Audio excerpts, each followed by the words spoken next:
Gusto mo bang magkaroon ng limpak-limpak na salapi?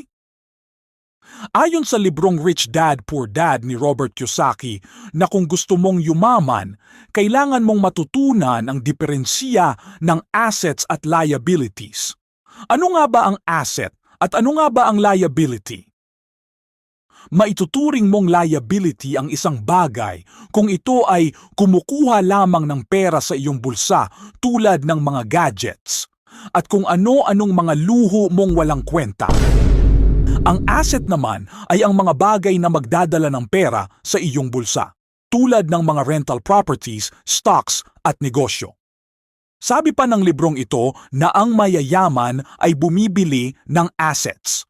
Ang mga middle class ay bumibili ng liabilities na akala nila ay assets at ang mahihirap ay hindi alam kung ano ang pinagkaiba nilang dalawa.